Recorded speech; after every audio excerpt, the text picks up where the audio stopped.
Captain Marcus Rodriguez adjusted his desert camouflage uniform as he walked across the dusty helicopter landing zone at Camp Leatherneck in Afghanistan. The October sun blazed overhead, casting long shadows across the forward operating base. After 18 months of deployment, he thought he had seen everything the Marine Corps could throw at him. He was wrong. The sound of rotor blades cutting through the thin mountain air grew louder as a UH-1Y Venom helicopter approached the landing pad. Rodriguez squinted against the swirling dust cloud kicked up by the aircraft's descent. This wasn't a routine supply run or troop transport. Intelligence had indicated that a high-value target was being extracted from a remote village 30 clicks north of their position. As the helicopter touched down, Rodriguez noticed something unusual. The pilot who emerged from the cockpit wasn't the typical Marine aviator he expected to see. Instead, a figure in full flight gear stepped out with practiced precision, removing the helmet to reveal shoulder-length auburn hair. The pilot was a woman, and from her confident stride and the respect shown by the ground crew, clearly someone of significant rank and experience. Rodriguez had been briefed that a special operations pilot would be handling this particular mission, but details had been deliberately vague. The Marine Corps had been increasingly integrating female pilots into combat roles, but seeing one here, in one of the most dangerous sectors of Afghanistan, still caught him off guard. The woman approached the Tactical Operations Center where Rodriguez was stationed. Her flight suit bore the wings of a Marine aviator, and her bearings suggested years of combat experience. As she drew closer, he could see the weathered look in her eyes that came from countless missions over hostile territory. "Captain Rodriguez?" she asked, extending a gloved hand. Her voice was steady, professional, with a slight southern accent that seemed oddly comforting in the harsh environment of the war zone. "Yes, ma'am," Rodriguez replied, shaking her hand firmly. "You must be our pilot for the extraction mission." "That's correct. Major Sarah Chen, Marine Aviation." She pulled out a tactical map from her cargo pocket, unfolding it on a nearby crate. "I understand we're pulling someone important out of a hot zone today." Rodriguez nodded, impressed by her direct approach. In his experience, special operations pilots could be prima donnas, but Chen seemed refreshingly straightforward. "The target is a Taliban commander who's agreed to provide intelligence on IED networks in this sector. Problem is, his location is in a valley surrounded by hostile forces." Chen studied the map intently, tracing potential flight paths with her finger. "Terrain looks challenging. What's the threat assessment?" "High probability of small arms fire, possible RPGs. The area has been active with insurgent movement for the past week." Rodriguez pointed to several marked positions on the map. "These ridge lines have been used for ambushes before." "Copy that." Chen's expression remained calm as she absorbed the information. "What about extraction alternatives if the primary LZ is compromised?" Rodriguez was beginning to appreciate her thoroughness. "We have 2 backup sites, but they're both further from the target's location, could mean longer exposure time on the ground." As they continued discussing mission parameters, other Marines began gathering around. Word had spread quickly that their pilot for the day was someone special, though none of them could quite put their finger on why. Chen answered their tactical questions with expertise that impressed even the most seasoned veterans in the group. "Ma'am," interrupted Staff Sergeant Williams, the senior enlisted Marine in Rodriguez's unit. "Not to be disrespectful, but some of the guys are curious about your background. We don't often see pilots with your level of confidence in this type of operation." Chen smiled slightly, a hint of amusement in her eyes. "What would you like to know, Staff Sergeant?" "Well, we usually work with pilots who have call signs. Helps us identify friendlies over the radio during operations. Mind if I ask what yours is?" Rodriguez had been wondering the same thing. Call signs were a tradition in military aviation, usually reflecting some aspect of a pilot's personality, background, or memorable incident from their career. They served both practical and morale purposes, creating bonds between aircrew and ground forces. "That's a fair question," Chen replied, folding the map and securing it in her pocket. My call sign is Sticky 6. The casual way she said it contrasted sharply with the reaction it provoked. Staff Sergeant Williams' eyes widened immediately, and he took an involuntary step backward. Several other Marines within earshot stopped their conversations and turned toward Chen with expressions ranging from shock to awe. Rodriguez noticed the sudden change in atmosphere, but didn't understand its significance. Sticky 6? He repeated, hoping someone would explain the obvious importance of those two words. Williams found his voice first. Ma'am, are you the Sticky 6? The pilot from the Sangin Valley operation? Chen's expression grew more serious. That was one of my missions, yes? The mention of Sangin Valley caused a ripple of recognition among the gathered Marines. Rodriguez had heard whispers about an incident in that notorious area of Helmand Province, but operational security had kept details classified. What he did know was that Sangin Valley had been one of the deadliest places in Afghanistan for coalition forces. Holy shit, whispered Corporal Martinez, earning a sharp look from Staff Sergeant Williams. Sorry, Staff Sergeant, ma'am, but we heard stories about what happened up there. Rodriguez's curiosity was now fully aroused. Would someone mind filling me in? I'm obviously missing something important here. Williams looked to Chen, as if asking permission to share the story. She nodded slightly, though her expression remained guarded. Sir, Williams began, addressing Rodriguez. Sticky 6 here pulled off one of the most dangerous rescue missions in Marine Corps history. Word is she flew into a kill box that had already claimed 2 aircraft, extracted wounded Marines under heavy fire, and somehow got everyone home alive. That's an oversimplification, Chen said quietly, but Williams continued. Ma'am, with respect, what you did up there saved the lives of an entire squad. The Taliban had them pinned down in a valley with no way out. Command had already written them off as KIA. Rodriguez felt a chill despite the desert heat. He was beginning to understand why the mention of Sticky 6 had such an impact on his Marines. In a war where heroic actions often went unrecognized, this pilot had apparently accomplished something extraordinary enough to become legendary among ground troops. Chen checked her watch. Gentlemen, we have a mission to complete. The longer we wait, the more time hostile forces have to prepare for our arrival. Her words snapped everyone back to the immediate situation, but Rodriguez could see that the dynamics had changed. His Marines were no longer simply working with another pilot. They were about to fly with someone they considered a genuine hero. As the group began moving toward the helicopter for final preparations, Rodriguez found himself walking beside Chen. Major, I hope you don't mind me asking, but what really happened in Sangin Valley? Chen was quiet for several steps before responding. Captain, in this business, sometimes you're faced with impossible choices. The mission in Sangin Valley was one of those times. But you made the right choice, Rodriguez pressed. I made the only choice I could live with, she replied. Whether it was right or wrong isn't for me to judge. Rodriguez sensed there was much more to the story than Chen was willing to share. The weight of whatever had happened in Sangin Valley seemed to follow her like a shadow, despite the obvious respect it had earned her among the troops. As they reached the helicopter, Chen began her pre-flight inspection with methodical precision. Rodriguez watched her check every system, every component, with the kind of attention to detail that separated excellent pilots from merely good ones. Whatever had happened in Sangin Valley, it was clear that Sticky 6 had earned her reputation through skill as much as courage. The sun was beginning its descent toward the western mountains, painting the sky in shades of orange and purple. In a few hours, they would be flying into dangerous territory to extract a high-value asset. Rodriguez found himself feeling more confident about the mission than he had all day. Having Sticky 6 as their pilot changed everything.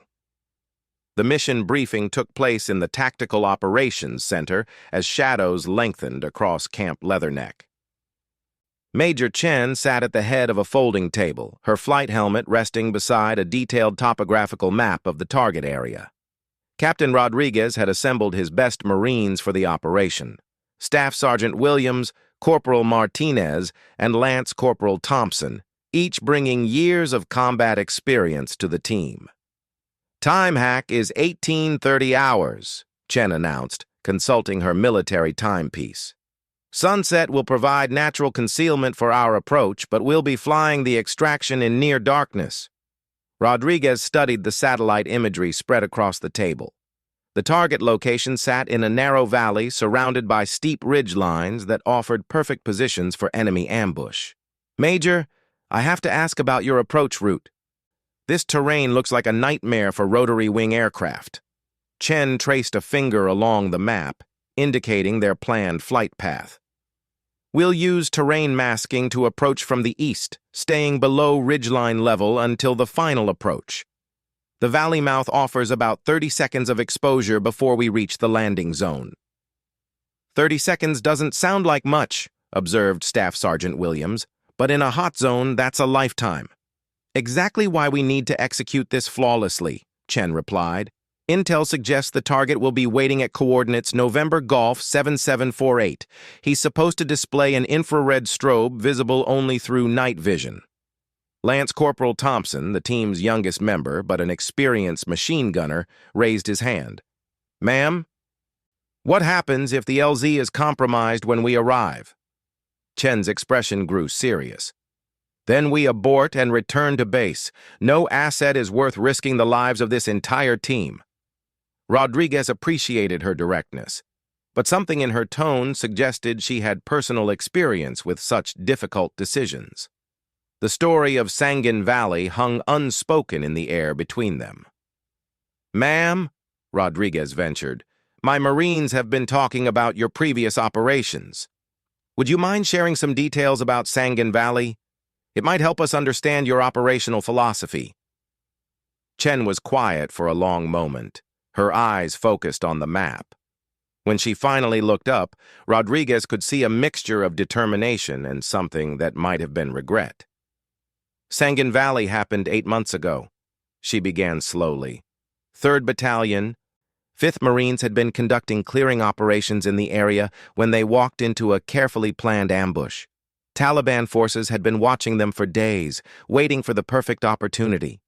Williams leaned forward. "We heard it was a squad-sized element that got cut off." 12 Marines, Chen confirmed. They had taken casualties and were trapped in a compound with no way to reach the extraction point. 2 previous rescue attempts had failed. 1 Black Hawk was shot down, another Venom took heavy damage and barely made it back to base. The operations center fell silent except for the distant sound of generators humming outside. Martinez unconsciously touched the St. Christopher medal hanging around his neck. Command had declared the area too hot for further rescue attempts, Chen continued. The Taliban had positioned multiple RPG teams on the surrounding ridgelines. Any aircraft entering that valley was flying into a kill zone. "But you went in anyway," Thompson said quietly. Chen nodded. The Marines on the ground were running low on ammunition and medical supplies. They had 2 critically wounded who wouldn't survive until morning. Someone had to try. Rodriguez found himself holding his breath as Chen described the mission. In the Marine Corps, leaving people behind was simply not an option, but there were situations where the mathematics of survival made rescue impossible. "How did you get past the RPG teams?" Williams asked. "I didn't go past them," Chen replied. "I went through them." She pulled out a pencil and sketched a rough diagram on the back of the map. The valley was shaped like a funnel, with the Marines trapped at the narrow end. The Taliban expected any rescue attempt to follow standard approach patterns, staying high and fast to minimize exposure. "Instead, you flew nap of the earth," Rodriguez realized. "Lower than that. I flew the Venom through the valley floor at about 20 feet altitude, using the terrain to mask my approach until the last possible moment. By the time the RPG teams acquired me, I was already over the compound." Martinez whistled softly. "Ma'am, Flying that low in a valley at night, that's beyond dangerous. It was the only way to reach them, Chen said simply. The Taliban had every high-speed approach covered, but they weren't expecting someone to fly through the valley like a crop duster. What about the extraction? Thompson asked. Getting in is one thing, but getting out with wounded Marines? Chen's expression darkened. That's when things got complicated. The LZ was too small for a normal landing, so I had to hover while the Marines loaded the wounded through the side doors. We were sitting ducks for about 90 seconds. 90 seconds under direct fire, Williams muttered. Jesus.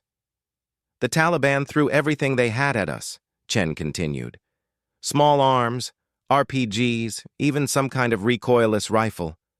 My co-pilot took shrapnel in the shoulder, and we had multiple hits on the aircraft. Rodriguez could imagine the scene. A lone helicopter hovering in a narrow valley, while enemy fire poured in from multiple directions. The courage required to maintain that hover while Marines loaded wounded comrades was almost beyond comprehension. How many did you get out? Martinez asked. All of them, Chen replied firmly. Every single Marine made it home that night. The simple statement carried enormous weight. In a war where success was often measured in small victories and minor progress, saving 12 lives represented something approaching a miracle. Ma'am, Williams said with obvious admiration, that's why they call you Sticky Six, because you stick to the mission no matter what. Chen shook her head slightly. The call sign came from something else entirely.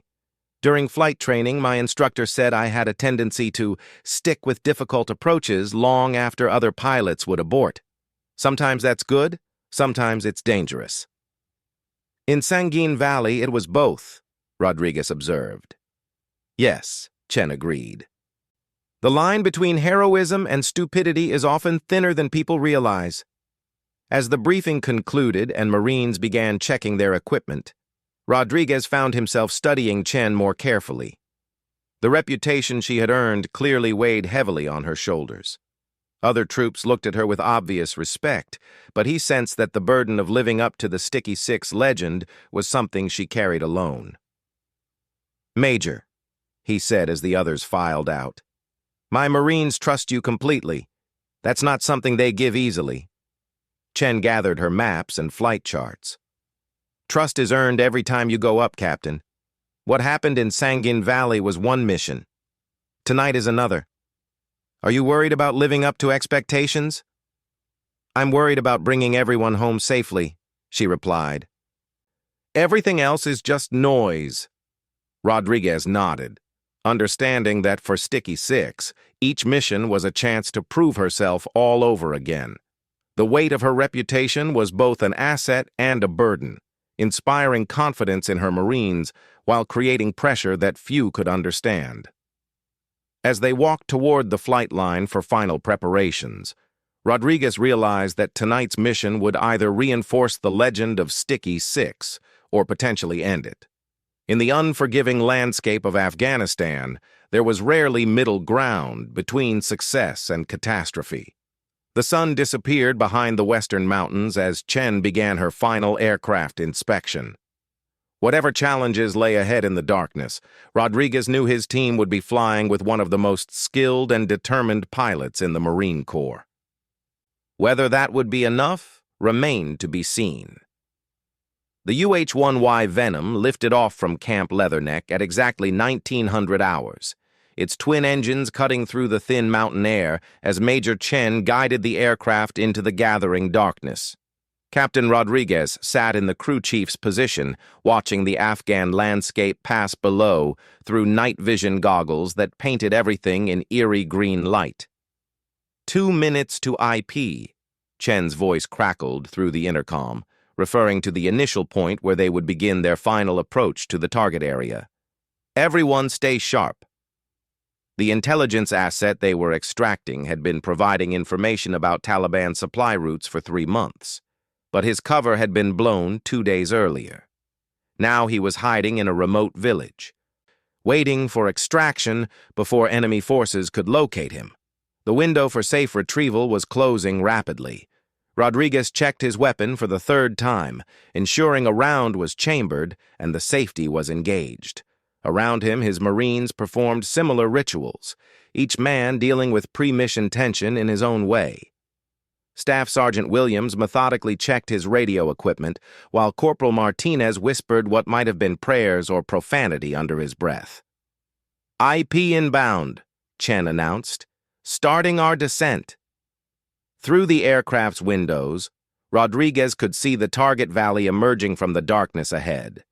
Intelligence reports indicated minimal enemy activity in the immediate area, but in Afghanistan, situations could change within minutes. Taliban fighters had a disturbing ability to appear from nowhere when coalition forces were most vulnerable. "LZ is approximately 2 clicks ahead," Chen continued. "I'm picking up the IR strobe on my scope." Rodriguez felt a measure of relief. The asset was apparently in position and ready for extraction. With luck, they could complete this mission without incident and be back at base within the hour. That optimism lasted exactly 47 seconds. "Break right! Break right!" Chen's voice exploded through the intercom as tracer rounds streaked past the aircraft's nose. "We've got shooters on the ridgeline!" The helicopter banked hard to starboard, and Rodriguez felt his stomach drop as Chen threw the Venom into an evasive maneuver that seemed to defy physics. More tracer fire erupted from multiple positions around the valley, creating a deadly light show in the darkness. "Multiple shooters! Multiple positions!" Williams shouted over the intercom. "They were waiting for us!"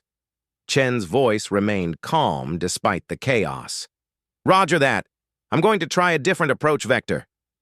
Rodriguez watched through his night vision as Chen guided the aircraft in a series of sharp turns and altitude changes designed to confuse enemy gunners.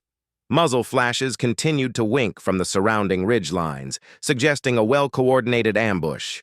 "Ma'am," Martinez called out, "looks like they've got us bracketed. Every approach vector is covered." "Copy," Chen replied tersely. "Stand by." For several long seconds, the helicopter circled outside the valley while Chen studied the tactical situation. Rodriguez could practically hear her mind working, analyzing options and calculating risks, just as she had done in Sangan Valley 8 months earlier. "Sticky 6, this is Darkbird," a new voice broke into the radio frequency. "We show you taking fire. What's your status?" Rodriguez recognized the call sign of the Tactical Operations Center back at Camp Leatherneck. Someone was monitoring their mission frequency and had observed the engagement. "Darkbird, Sticky 6, Chen responded. "We have multiple hostile positions around the LZ, attempting alternate approach." "Roger, Sticky 6. Be advised, we're showing increased radio chatter in your area. Recommend you abort if unable to extract within the next 10 minutes. Rodriguez understood the implications. Enemy forces were likely converging on the area, drawn by the sound of gunfire and helicopter engines. The longer they remained in the vicinity, the more dangerous the situation would become. "Ma'am," he said over the intercom, "maybe we should consider the abort option." Chen's response was immediate. "Negative. We've got someone down there counting on us." It was exactly what Rodriguez had expected her to say, but it didn't make the situation any less dangerous. The Taliban had obviously known about the extraction attempt and prepared accordingly. Flying into that valley now would be extremely risky. "There," Chen announced suddenly, "I see a gap in their coverage." Rodriguez looked where she was pointing and saw what appeared to be a narrow ravine leading into the valley from an unexpected angle. It would require flying at extremely low altitude between steep rock walls, but it might allow them to reach the LZ undetected. "Ma'am," Williams said carefully, "that approach vector looks awfully tight." "It's our only option," Chen replied. "Everyone hold on." The Venom dropped toward the ravine entrance, and Rodriguez felt his mouth go dry as the aircraft disappeared between towering rock walls. The clearance on either side couldn't have been more than 30 feet, requiring precision flying that few pilots could manage under ideal conditions. Chen guided the helicopter through the twisting ravine with steady hands, occasionally adjusting course to avoid rocky outcroppings that seemed to reach out like grasping fingers. The night vision display showed the narrow passage ahead, but the margin for error was virtually non-existent. "Almost through," Chen announced. "LZ should be visible in about 30 seconds. Rodriguez held his breath as they emerged from the ravine into the target valley. The IR strobe was clearly visible now, marking the position of their asset. More importantly, the shooting had stopped, suggesting that the Taliban fighters were confused by their unconventional approach. "There's our guy," Martinez said, spotting a figure waving frantically near a cluster of mud brick buildings. Chen brought the helicopter into a hover about 50 feet from the asset's position. "I'm not seeing any immediate threats, but we need to move fast." Rodriguez and his team quickly deployed fast ropes from the aircraft, sliding down to secure the area while Chen maintained the hover. The intelligence asset, a middle-aged Afghan man in traditional clothing, ran toward them with obvious relief. "We've got him," Rodriguez reported as his Marines formed a protective perimeter around the asset. "Roger," Chen replied. "Get him aboard quickly. I'm seeing movement on the ridgelines again." Just as the asset was being helped into the helicopter, muzzle flashes erupted from multiple positions around the valley. The Taliban fighters had repositioned themselves and were now engaging the aircraft from new angles. "Taking fire again!" Williams shouted as bullets sparked off the helicopter's fuselage. Chen immediately began evasive maneuvers while Rodriguez and his team provided covering fire with their rifles. The situation was deteriorating rapidly, and they needed to leave immediately. "Everyone aboard!" Rodriguez called out as the last Marine climbed into the aircraft. "Hold on!" Chen warned, and the Venom shot forward like a rocket, racing toward the valley mouth as enemy fire continued to chase them. Rodriguez watched tracer rounds streak past the windows as Chen threw the aircraft through a series of violent maneuvers designed to break the enemy's tracking. The helicopter shuddered under multiple impacts, but the engines continued running smoothly. "Darkbird, Sticky 6, Chen called over the radio. "Package secure, departing the area." "Roger, Sticky 6, outstanding work." As they cleared the valley and headed back toward Camp Leatherneck, Rodriguez realized he had just witnessed another chapter in the Sticky 6 legend. Chen had accomplished what seemed impossible, extracting their asset from a heavily defended position through skill, courage, and sheer determination. "Ma'am," he said over the intercom, "that was incredible flying." "Just doing the job, Captain," Chen replied. But Rodriguez could hear the satisfaction in her voice. The intelligence asset they had extracted would provide valuable information about Taliban operations in the region. More importantly, they had demonstrated that coalition forces could reach anyone, anywhere, regardless of enemy preparations. As Camp Leatherneck appeared on the horizon, Rodriguez reflected on the evening's events. He had begun the day thinking he understood military aviation, but watching Sticky 6 in action had shown him what was truly possible when skill met determination. The legend of Sticky 6 had grown by another chapter, but Rodriguez now understood that behind the call sign was simply a Marine pilot who refused to leave people behind. In a war where success was often measured in small victories, that commitment represented something invaluable. When the helicopter touched down at Camp Leatherneck, Rodriguez watched Chen complete her post-flight inspection with the same methodical precision she had shown before takeoff. For her, tonight's mission was already history, and she was preparing for whatever challenge would come next. The Marines who gathered to welcome them back looked at Sticky 6 with obvious admiration, but Chen simply nodded acknowledgement and walked toward the operations center to file her mission report. Rodriguez realized that for her, earning respect was an ongoing process that began fresh with each new day. In a few hours, she would be ready to fly again, carrying Marines into danger and bringing them home safely. It was what Sticky 6 did, and what she would continue doing until the war finally ended. Captain Rodriguez had learned that some legends were built not on single moments of heroism, but on a commitment to excellence that endured through every mission, every challenge, and every opportunity to make a difference. Sticky Six embodied that commitment, and the Marines under her protection were safer because of it.